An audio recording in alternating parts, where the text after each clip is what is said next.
We should involve ourselves in these projects with sports and refugees and asylum seekers because it's very life-giving.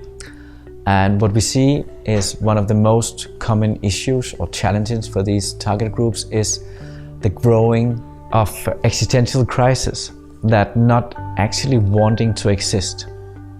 Physical activities, being in relations, playing, being physical, feeling physical, is actually something that involves this feeling of wanting to exist. Many people might have fear and taking distance to involving themselves into sports projects with refugees and asylum seekers.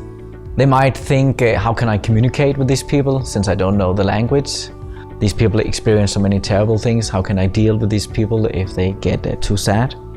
Most important thing to remember, these people are not just refugees and asylum seekers, they are human beings. And these activities can be fundamental for having the feeling of being alive.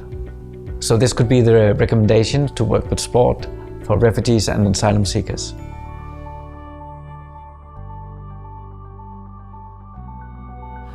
A main challenge for instructing and organizing activities for this target group is that the group are mostly challenged by traumas or the symptoms of post-traumatic stress syndrome. Even if you're in one category or another, the symptoms are still the same.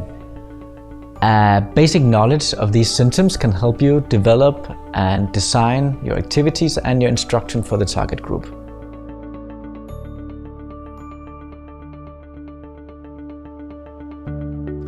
The language can very easily be your mother tongue. English and translators in the group can be helpful, but using your mother tongue, you equalize all participants in the group. Using short sentences and many repetitions, you lower down the expectations of the cognitive functions and it will make it easier to memorize the instructions you just got.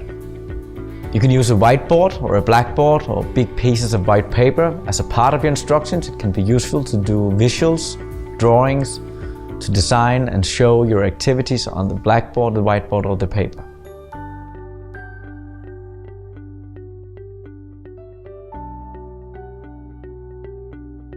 Have a very clear structure about the activities that you're going to do, and you should even show your participants the structure that you planned. Knowing what's going to happen can be a very good way to lower down the alertness and be very focused on the instructions and the activities.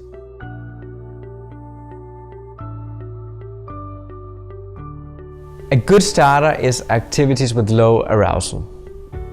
Low arousal is on slow stimulation of the vestibular system.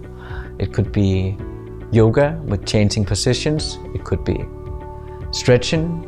It could be small games activating the sensory system in a low arousal. Warmth-giving activities and cardio activities will help the muscle relax and also provide new fresh oxygen to these tightened muscles.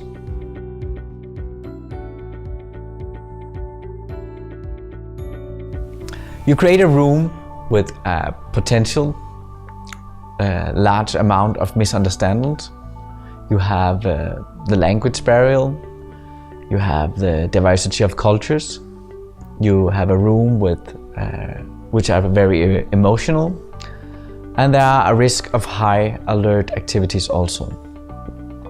It's important to use the extra eyes, the extra ears, actually notice very carefully the bodies, the eyes, the voices of the participants. Would you hear the voices getting higher? Would you hear the voices crack?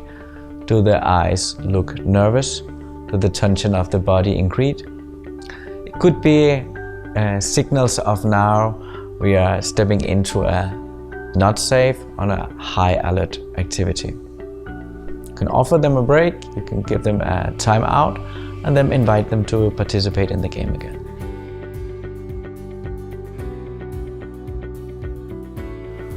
Advice to people who work with this. There can be obstacles working with this group. It's a very political issue. There are many prejudices working with this target group. A simple advice can be just keep it simple and go back to the root to remember that this is actually existing human beings. And do your repetitions, again and again and again, so that more people actually have the chance to experience that these people doing these activities are actually just similar humans as you and I, and not in a category of a specific species as asylum seekers or refugees.